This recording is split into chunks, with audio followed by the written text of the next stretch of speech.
I was the only human for billions of kilometers. That's what I believed, until the station stopped behaving like a machine.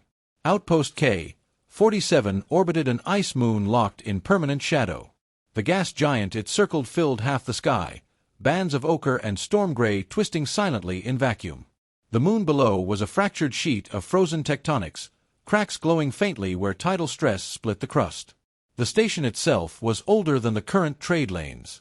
Once a mineral relay hub, now downgraded to auxiliary preservation infrastructure in my contract briefing, which meant forgotten, but still powered. I'm a licensed maintenance engineer specializing in obsolete alien systems. I don't explore anomalies. I stabilize reactors, patch structural drift, and keep legacy installations from collapsing into expensive debris fields. 6-month rotation. Isolation bonus. No crew. The corridors curved in non-human geometries, alloy walls grown seamless instead of welded. The air carried a faint metallic tang of ionized coolant and recycled dust. Frost traced delicate filaments along bulkheads where insulation had degraded over centuries. The station had a rhythm. Reactor hum at a steady low frequency. Thermal plates ticking softly as they adjusted to vacuum temperature shifts. Predictable. Machines are predictable. That's why I noticed the deviation immediately. At 3:08 station cycle, Reactor 2 increased output by 0.5%. No scheduled drone activity. No archive rotation request. No environmental shift. Just a clean, deliberate draw of power from a sector flagged inactive. I pulled up the grid schematic. For a fraction of a second, a designation flickered into view. Subsurface Vault, Level 9. Then it vanished. My contract files listed no subsurface vaults. But something beneath the station had just asked for power. There was no subsurface vault listed in my schematics. But power doesn't reroute itself for no reason. I traced the anomaly through maintenance conduits running beneath the station's main spine. The energy draw terminated at a bulkhead I'd logged as solid structural plating 2 days earlier. This time, my scanner returned a faint echo behind it. A hollow space. The seam was nearly invisible, grown alloy fused with precision beyond standard construction. The panel retracted after a brief pause under my contractor override. Cold air spilled out. Not ambient station chill. Preserved cold. Controlled. My breath fogged instantly as I stepped inside.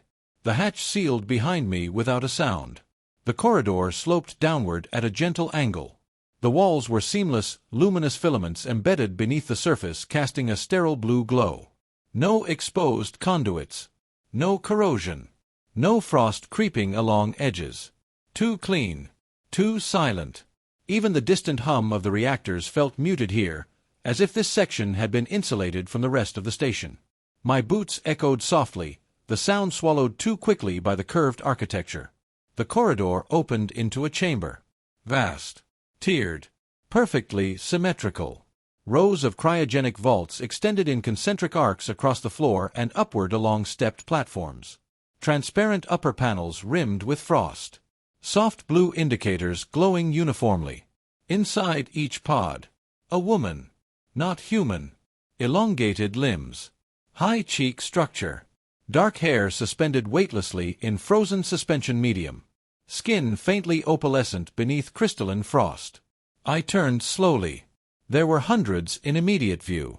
1,000, if the chamber curvature was honest. It felt like a cemetery without death. My wrist console vibrated. Cryostasis array. 1,000 occupants. Status. Preservation active. Security tier. Sovereign directive. Preservation. The word sat heavily in my thoughts. I walked along the nearest arc, reading status indicators. Stable. Stable. Stable. Then. Amber. Pod 418B. Neural fluctuation detected. Stasis degradation, 2.1% and rising. Frost along her viewing panel had thinned, revealing faint eyelid movement beneath. The system interface expanded automatically in my field of vision. Manual intervention available. Test revival sequence, single unit. Warning. Activation voids preservation compliance. Unauthorized action classified as interference. There it was. Do not interfere. If I did nothing, the pod would fail. The system would log the loss and redistribute energy to maintain the rest. One preserved life reduced to 999. Machines are predictable. If something is failing, you repair it. I stared at the amber indicator.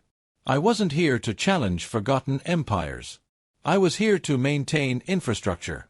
This was infrastructure. Failing. I exhaled slowly, feeling the cold settle into my lungs. This is maintenance, I said quietly to the empty chamber. No heroics. No defiance. Just reluctance. My finger hovered over the activation control longer than necessary. Then I pressed it. The pod reacted instantly. Internal lights flared white. Frost fractured across the surface in branching cracks. Coolant drained in a sharp hiss, vapor spilling across the floor. Inside, her body convulsed once, hard and involuntary. The lid split along its seam and lifted. For a suspended second, nothing moved. Then she drew her first breath, and her silver eyes opened. She didn't thrash. She didn't scream. She inhaled. Slowly at first, as if testing whether air still belonged to her. Then deeper. Steadier. Her silver eyes locked onto me the instant they opened, clear, focused, unclouded by confusion. Coolant vapor rolled from her shoulders in thin streams. She pushed herself upright with controlled precision, muscles responding like the interruption had been brief instead of centuries long. No panic. No disorientation. Awareness. You are not Imperial, she said. Her voice was level, almost analytical. No, I replied. Maintenance engineer. She tilted her head slightly, studying me as if I were an unfamiliar instrument. Species. Human. The word seemed to settle somewhere behind her eyes. She swung her legs over the edge of the pod and stood, taller than me by a small margin. Bare feet touched the alloy floor without hesitation. You are alone, she observed. Yeah. A pause followed, not tense, not awkward. Processing. You initiated my revival intentionally. Yes. Why? I considered giving her a technical explanation. System anomaly. Preservation drift. Load redistribution. Instead, I told the simplest truth. Your pod was failing. Her gaze sharpened by a fraction. You intervened to prevent termination. That's the job. She stepped closer, not aggressively, not cautiously. Just enough to examine me more clearly. Up close, faint geometric patterns shimmered beneath her opalescent skin, biological latticework catching the chamber light. Her expression remained calm, intelligent, curious. She lifted her hand slowly, giving me every opportunity to move away. I didn't. Her fingers brushed the back of my glove. Warm. Her eyes shifted subtly at the contact. You are not preserved. No. You continue without suspension. Mostly. She turned her hand, pressing her palm fully against mine.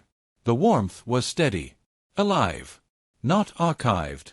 Something changed in her expression then. Not gratitude, not relief. Recognition. Behind us, 999 pods remained silent, blue-lit and motionless. The chamber had felt like a mausoleum when I entered. Now it felt occupied. She lowered her hand slowly but didn't step away. Her gaze lingered, not probing, not demanding. Simply aware. And standing there, in a chamber built for silence, I realized something unexpected. I didn't want the station to be empty again. Her name was Ceres. She gave it without ceremony, as if names were structural supports, necessary, not ornamental. You will not leave the others, she said, her gaze sweeping across the arcs of frozen figures. It wasn't a plea. It was a statement of trajectory. I brought the system interface back up. Power distribution remained stable after the first revival. Pod 418C showed optimal stasis integrity. Then 419A. Then 419B. I can wake them sequentially, I said. Controlled batches. Reduce strain. Ceres studied the projections, absorbing the technical model quickly. Proceed. No drama. Just forward motion. I initiated the next pod. The awakening was sharper. The lid split open and the woman inside surged upright before the coolant had fully drained. Her silver eyes ignited with immediate awareness. She stepped out in one fluid movement, shoulders squared, stance balanced as if expecting resistance. Her gaze landed on me. "You," she said. "Not a question." "Me," I answered. She scanned the chamber perimeter instinctively, assessing exits, structural lines, possible threats. Then she shifted slightly, placing herself half a step in front of Ceres. "Protective." "I am Valen," she said. "Engineer," I replied. "That is occupation." "It's sufficient." A flicker of heat crossed her expression, not hostility, but contained fire. She evaluated my posture, my lack of visible weapons, my unenhanced physiology. "You are physically unimposing," she observed. "Correct." The tension thinned, replaced by recalculation. Valen moved outward, beginning a slow sweep of the chamber as if ensuring the silence wasn't a trap. The third pod opened more gently. The woman inside emerged slowly, her movements careful. When her feet touched the floor, her knees wavered. I stepped forward automatically. She steadied herself by gripping my sleeve. Her hand was warm, grip surprisingly firm despite the tremor in her legs. "Thank you," she said softly. Her voice carried no edge, no command, just warmth. "Lyrian," Ceres said. Lyrian looked around the chamber, taking in the rows of still frozen women. Her expression shifted, not anger, not fear. Grief. "So many," she whispered. Valen's voice cut in, controlled but intense. "Then we restore them." The contrast between them settled quickly. Ceres, calm anchor, thinking in systems and long-term consequence. Valen, fire, protective instinct sharpened by history. Lyrian, care, already adjusting environmental nodes to raise the chamber temperature, ensuring newly awakened bodies wouldn't shock against cold alloy. No rivalry, no competition, just different strengths reactivating in the same space. Alive again. I initiated another pod, then another. With each awakening, the chamber changed. Silence fractured into breath, into voices, into motion.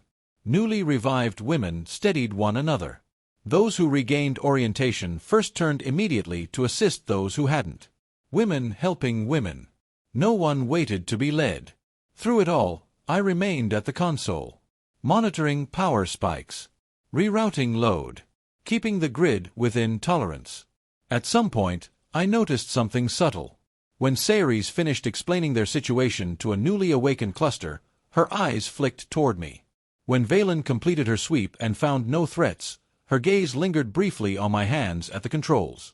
When Lyrian helped someone sit upright, she glanced back as if confirming I was still there. It wasn't gratitude. It wasn't dependence. It was assessment. I was the only unfamiliar element in a reality that had just restarted. And they were watching me, quietly deciding what kind of variable I was. The cryostasis grid wasn't the whole system. Power routing beneath the chamber floor suggested a secondary archive core, shielded, sovereign-tier encryption layered over it like armor. If this vault existed, there would be records. Empires document their decisions, especially the quiet ones. I accessed the lower partition through my contractor override. It hesitated, then unfolded. An imperial crest bloomed across the display. Severe lines. Authority embedded in geometry. Clearance markers scrolled past, tied to offices that had likely collapsed centuries ago. Subject classification: Strategic Governance Cohort. Sector designation: Autonomous Matriarchal Polity. Assessment: Ideological divergence: Persistent. Ceres stepped closer. Valen stood to my right, silent but rigid. Lyrian remained near the nearest inactive pod, her fingers resting against frosted glass. Primary recommendation: public dissolution of leadership via execution. Denied. Revised directive. Public destruction deemed destabilizing. Risk of martyrdom cascade unacceptable. Alternative containment authorized. I scrolled. Population to be removed from historical record. Transferred under preservation mandate. Converted into a living warning. The phrase sat there in sterile font. Converted into a living warning. Lyrian's breath left her slowly. Supplementary notes. Objective: neutralize ideological contagion without violent spectacle. Method: long-term cryogenic suspension. Public narrative: voluntary strategic withdrawal pending integration. A lie written in administrative calm. No massacre. No battlefield. No bodies. Just absence. Destruction is loud. Preservation can be crueler. They hadn't been killed because killing them would have amplified them. Leaders executed in public become symbols. Symbols ignite resistance. So the Empire chose something quieter. 1,000 strategists, scientists, governors, removed from time and distributed to remote holdings. Perfectly preserved. Completely silenced.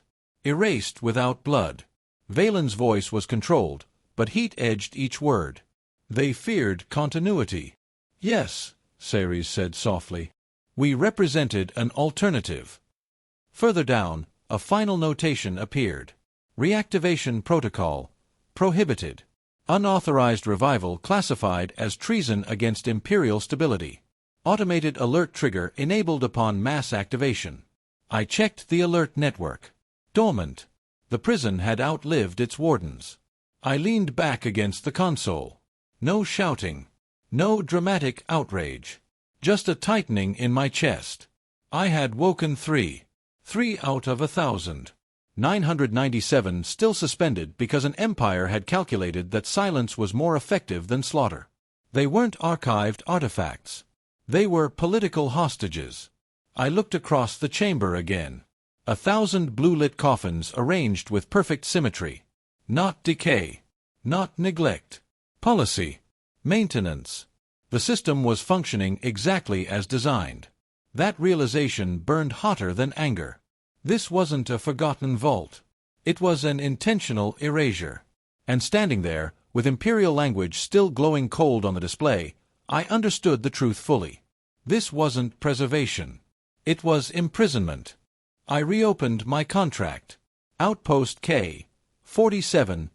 Legacy Preservation Infrastructure. Scope: reactor calibration, structural stabilization, cryostasis integrity maintenance. Restrictions: do not interfere with archived imperial assets. Violation penalty: immediate termination of license. Asset seizure. Civil prosecution. Do not interfere. It had sounded routine when I signed. A legal perimeter around relic systems no one wanted to examine too closely. Now it read like an instruction to maintain a crime scene. Behind me, 3 women stood awake in a chamber designed to silence them. 997 remained suspended. Ceres didn't urge me. Valen didn't demand action. Lyrian simply stood beside one of the dormant pods, her palm resting against the frost as if measuring the cold. No one asked. That made it heavier. I expanded the full cryostasis grid. Minimal stasis required baseline power, just enough to suppress neural activity and halt biological decay. Sustainable indefinitely. Full revival was another equation. Simultaneous activation of all pods would overload reactor 3 within seconds. Structural strain risk unacceptable. Thermal cascade probability too high. I adjusted the model. Sequential activation. Batches of 10.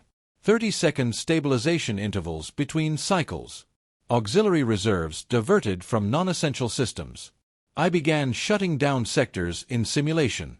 Cargo hold climate control, offline. External lighting arrays, offline.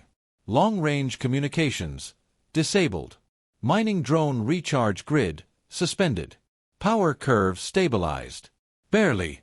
Reactor 1, 61%. Reactor 2, 57%. Reactor 3, 74%, peaking during each activation wave but within survivable limits. If you proceed, Ceres said quietly, this structure will no longer function as intended. It wasn't intended for anything good, I replied. Valen stepped closer, eyes on the projection. Failure probability. Low enough, I said. Not 0. And detection? She asked. There's an automated alert trigger for mass revival, I said. Networks degraded, but a surge this large leaves a footprint. Then you will be marked hostile, Valen said. Yes. The word felt steady. I could walk away. Log subsurface vault integrity verified. Complete the rotation. Leave the system running exactly as designed.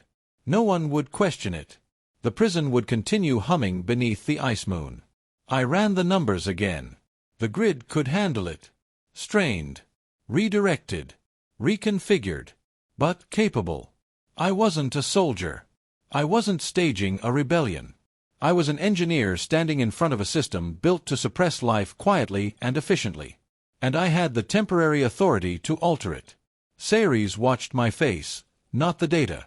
You owe us nothing, she said. I know. You could leave. Yes. Valen's gaze sharpened. Then why remain at the console?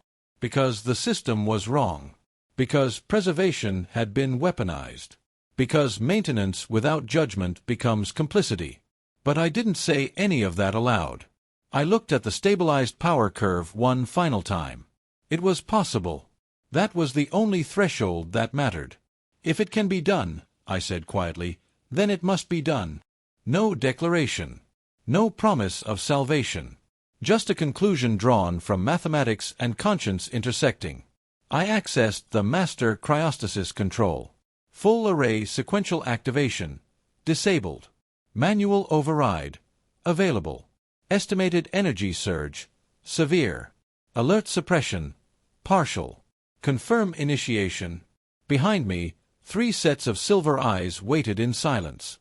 Around us, 997 futures remained suspended. I placed my finger over the confirmation key. And let it hover. I pressed confirm. For a fraction of a second, nothing changed. Then the station roared. Reactor output surged so sharply the deck plates vibrated beneath my boots. Power conduits along the chamber walls flared white-blue as energy flooded into the cryostasis grid. Frost splintered across hundreds of viewing panels at once, cracks racing outward like lightning through ice. Stabilize, I muttered, eyes locked on the power curve as it climbed toward red. Hold together. The first wave triggered. 10 pods. Coolant vented in hissing plumes, vapor spilling low across the floor. Lids split open with synchronized hydraulic sighs. Bodies jerked once as neural activity reignited. Then, breaths. Sharp. Uneven. Real. Coughing echoed through the chamber. The second wave initiated before the vapor cleared. Another 10. Then another. Silence, the kind that had defined this place for centuries, began to fracture. Not into chaos. Into life. Valen moved immediately, bracing one woman whose legs buckled. Ceres stepped into the center of a forming cluster, voice calm and steady. You are safe. The Empire is absent. Breathe. Lyrian knelt beside another, guiding her inhale and exhale until it steadied. Hands found hands. Shoulders supported shoulders. Women helped women. Those who regained balance first turned without hesitation to those who hadn't. No one waited to be directed. No one stood alone for long. Sequential activation rippled outward in widening arcs. Rows that had been museum still came alive in rolling motion. Frost cascaded to the floor in crystalline sheets. Coolant drained through grates that hadn't carried fluid in generations. I rerouted power continuously. External lighting arrays shut down. Cargo bays went dark. Long-range sensors powered off entirely. All energy redirected here. To this chamber. To them. Voices rose. Confusion, realization, disbelief. Some wept openly when memory returned. Some stood in stunned silence, silver eyes scanning a reality that had moved on without them. Some simply breathed and breathed, as if afraid the air might be taken again. 1,000 preserved warnings becoming 1,000 conscious minds. I had thought of them as load calculations, as capacity thresholds, as a problem of engineering. Standing in the center of the chamber as sound filled the air, breath, voices, movement, I understood the scale differently. 1,000 isn't a number. It's 1,000 futures restarting. Each pod contained a strategist, a scientist, a leader once deemed too dangerous to kill publicly. Each breath drawn now reintroduced possibility into a galaxy that had tried to erase them without noise. Valen established a perimeter instinctively, scanning for threats that no longer existed. Sayeri's anchored groups of newly awakened women, explaining in measured tones what had happened. Lyrian moved constantly, checking for neurological instability, steadying trembling hands. They organized themselves. Alive again. I stood at the console, overwhelmed, not by fear, but by weight. I hadn't meant to become anything more than the technician who pressed a key. But as the final sector cued, I felt responsibility settle fully onto my shoulders. Last array, I whispered. Reactor 3 edged near its upper limit. I diverted power from the station's deep-core thermal buffers, pushing everything into this final surge. The last row ignited. Pods split open in bright succession. Coolant vapor rose like fog under cold light. The final suspended figures stirred, silver eyes opening to a world that had tried to forget them. Those already standing turned to witness. Not cheering. Bearing witness. One by one, the last 10 stepped free. The chamber quieted, not into silence, but into shared awareness. The master console chimed. Cryostasis array status. All units. Active. Preservation mode. Terminated. I turned slowly. 1,000 silver gazes met mine. Not worship. Not submission. Recognition. Behind me, the final indicator shifted from blue to green. Final pod lights green. It took 4 days to turn a vault into a launch point. Reactor loads were recalibrated for sustained habitation instead of suspension. Hangar doors that hadn't opened in centuries groaned back to motion. Mining transports were stripped of drilling rigs and refitted with life support modules. Navigation systems were updated with star charts that had drifted beyond their last recorded epoch. No one celebrated. They prepared. Groups formed with quiet efficiency, clusters of strategists, engineers, cultural archivists. History began stitching itself back together in low conversations and shared memory. Sayeri's coordinated departures without issuing commands, simply aligning skills with vessels. Valen oversaw system sweeps, ensuring no dormant Imperial subroutine lingered in the station's architecture. Lyrian moved through the corridors, checking neural stabilization, offering reassurance with steady hands. When the first shuttle detached from Outpost K-47, there was no ceremony. Engines flared briefly against the ice moon's fractured horizon. Then it was gone. Others followed at measured intervals. Not a mass exodus. A deliberate unfolding. The station grew lighter with each departure. Corridors that had echoed with 1,000 returned voices softened into something quieter. Not empty. Alive, but spacious. Some paused before boarding. A brief clasp of my forearm. A nod. Direct eye contact that carried acknowledgement without reverence. No speeches. No pledges. Valen approached before her assigned launch window. You altered a calculation the Empire believed permanent, she said. I adjusted a system, I replied. Her gaze held mine. We will ensure it remains adjusted. She turned and boarded without further words. Lyrian lingered longer. She adjusted a panel beside me that didn't need adjusting. You will not return to silence, she said softly. I'm good with quiet, I answered. She smiled faintly, then stepped onto her shuttle. Sayeri's was among the last to remain. We stood together in the observation bay, looking out over the ice moon's cracked surface. The gas giant loomed beyond, immense and indifferent. Our civilization will not resume as it was, she said. Nothing ever does.